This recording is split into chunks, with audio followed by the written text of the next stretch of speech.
Alhamdulillahi Rabbil alamin. Wassalatu wassalamu ala nabiyina Muhammad wa ala alihi wa ashabihi ajma'in. Ороз айында өткөн күнөлөрдүн кечиришин кабарлаган 3 хадис. Урматтуу тууганым, бул хадистерди 3 кыска хадисти билип алуу менен жана ошого амал кылуу менен ушул ыйык ороз айында күнөөлөрүбүздүн, өткөн күнөөлөрүбүздүн толук кечиришине себепкер болуп калат. Ушуну билип башкаларга да жеткизип коелу. Бул үчөө тең Бухари Муслимде келген сохих хадистер. Биринчи хадисте Абу Хурайрадан Пайгамбар саллаллаху алейхи ва саллям айтты: "Ман сама Рамадан иманан ва ихтисабан, гуфира лаху ма тақаддама мин замби." Кимде ким Рамазан айында орозону иман менен, үмүт менен туткан болсо, кармаган болсо, анын өткөн күнөөлөр кечирилет деп келет. Бул хадисте ачык эле айтылып жатат. Мындайча айтканда, кимде ким иман менен, үмүт менен орозо туткан болсо, өткөн күнөөлөр кечирилет деп. Бирок ушул өткөн күнөөлөрдүн кечирилишине негизги 3 шарт камтыган ушул хадисте. Биринчиси иман менен деди. Мындайча айтканда, Аллах Тааламга иман келтирип, Аллахтын элчисине иман келтирип, ишенип, бул орозо парс экен, Алла Таалам буйруган экен, Алла Таалам өзү сообун берет экен дегендей иман келтирүү. Экинчиси үмүт менен. Ушул жерден ушул орозону кармап сооп алайын, ажыр алайын деп ихлас менен Аллахтын ыраазылыгы үчүн тутуу.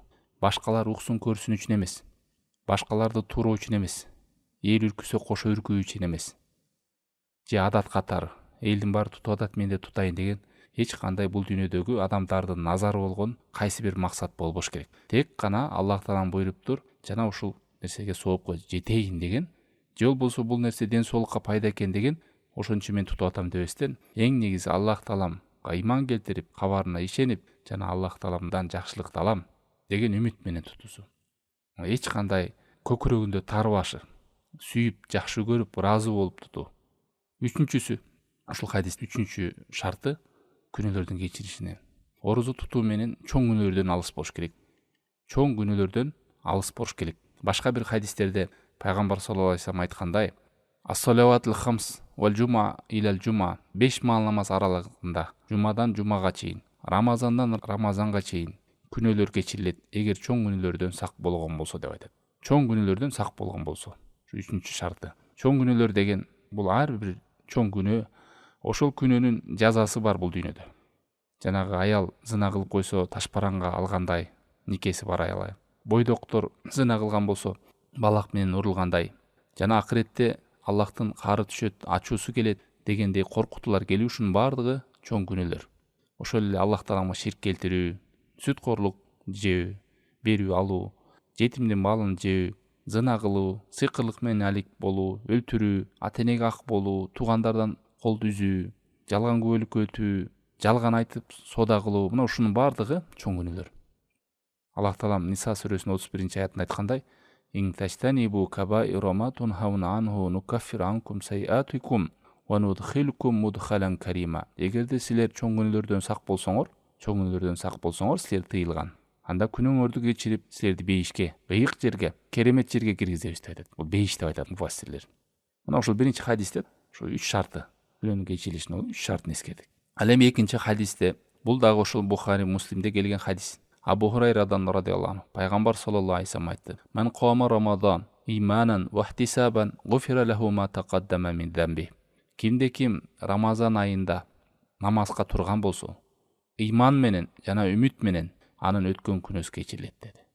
Түнкү намазга турган болсо, Рамазанда намазга турган болсо дегени, алымдар айтат, ачык бул жерде түнкү намазды айтат. Мындайча айтканда, таравих намазы.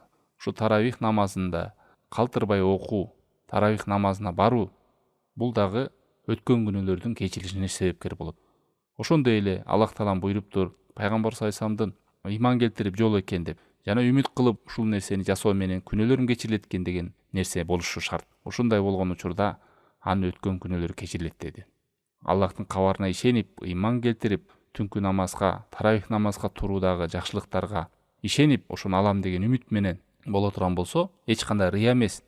Кой, таравихтен көрбөй калды, эмне келбей калды айтпасын кошунам же таанышым, же үйүндө калып калсам, үйдөгүлөр айтпасын, эмне таравихка барбай атасың, кой барайын деп. Ошондой нерселер болбош керек. Тек гана Аллах Тааламдын буйругу, ушул нерсени сооп алам деген үмүт менен боло турган болсо, өткөн күнөөлөр кечиришине себепкер болот деп. Дагы бир башка бир хадистеринде пайгамбар саллаллаху алейхи вассалам айткан: "Аннаху ман қама ма'ал имам хатта янсариф, кутиба лаху қияму лейла." Ким имам менен толук окуган болсо, имам кеткенче окуган болсо имам менен, ага түнкү намаздар толугу менен жазылат деп. Айрым туугандар таравих намазын окуганда имам 20 рекет окуса 8 рекет окуп кетип калып атат. Кээ бирлер 10 рекеттен кетип калып атат. Имам менен толук 20 рекет болсо 20 рекет окуп, витрди да имамга менен уюп окуган болсо, ошол адам түнкү намазды толук окуган болот. Алымдар ушул хадисти далил келтирет. Имам бүтмөйчө жартылай окуп кетип калган болбойт туугандар. Кайсы мечитке барбаңыз, имам бүткөнчө толук ошонун алдында окуңуз. Ошондо гана эмне ким ороз айында түнкү намазга турган болсо, өткөн күнөөлөр кечирет деген. Бул түнкү намаз албетте таравих намазы. Имам менен витр намазы бүткөнчө чогуу окушубуз керек. 3-чү хадис ороз айында өткөн күнөөлөрдүн кечиришине себеп болгон ачык кабарлаган 3 хадистин 3-чү хадиси. Бул дагы Бухари Муслимде келген хадис. Пайгамбар саллаллаху алейхи вассалам айтты: "Ман қама лейлатал қадр иманан ва ихтисабан гуфира лаху ма тақаддама мин замби." Эмне ким Кадыр кечесинде, Кадыр түнүндө иман менен, үмүт менен турган болсо, өткөн күнөөлөрү кечирилет деди. Көрдүңүздөр, 3 хадисте тең иман менен, үмүт менен деди. Аллах таалам буйруган экен, бул парз экен. Жана үмүт Аллахтан сооп алат экен деп. Ихлас менен Аллах таалам буйрук экен деп, эч кандай башка нерсе көздөбөстөн ушу 3 хадистерден ушинтип келди. Бул хадистерде дагы ошол Аллах таалам ыйык кылып койгон Кадыр түндү айтып атат. 1000 айдан артык болгон. Мындайча айтканда берекеси, ошол амалдын сообу 1000 айдан артык. Жыл менен санаганда 83 жыл 4 айга тең келет. Ушул түндө адам намаз окуп, зикир кылып, дуа кылып, Аллах таалам дестеп, кома деп келди. Турса, ушул Кадыр түнүндө. Анан айрымдар Кадыр түн тозот деп дастаркандын алдында отуруп алып, телевизорду сайып алып, ушактарды айтышып, ал Кадыр түн эмес. Кадыр түн деген өткөн күнөөлөр кечириш себепкер болуш үчүн адам намазда турат, зикир кылат, Куран окуйт, дуа кылат. Мына ушул Кадыр түн. Ошон үчүн бул түндө адам колунан келишинче көп дуа кылыш керек.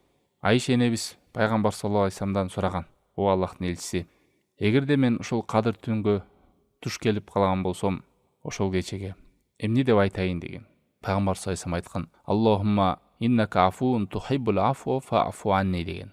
Ушул хадисте келген дуаны 40 күндүктө, так күндөрүндө көп айтайлы, дуа кылалы. О Аллахым, сен кечиримдүүсүң, сен кечиргенди жакшы көрөсүң, менин күнөөмдү кечире көр деп. Ибн Касир рахимахуллах айтат: "Ва юстахаббул иктар минад дуа фи жамиил ауқат." Бул дуаны бардык убакытта айтуу мустахаб, жакшы болот деп. Ороз айында толук айтып бериңиз. Күндүздө, түндө да Аллахтан суранып жүрө бериңиз. Ва фи шахри Рамадан актар, айрыкча ороз айында көп айтуу. Бул ороз айында эле эмес экен, башка учурларда да айтып бересиз, бирок айрыкча ороз айында көп айтыш керек.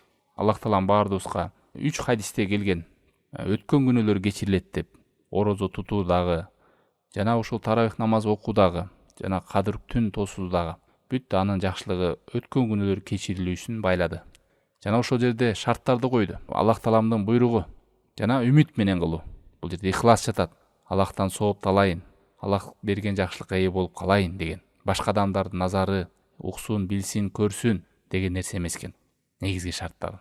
Аллах таалам бардыбызга ушундай 3 хадисте келгендей орозо тутууну, таравих намазды окууну, Кадыр түндү тосууну насип этсин.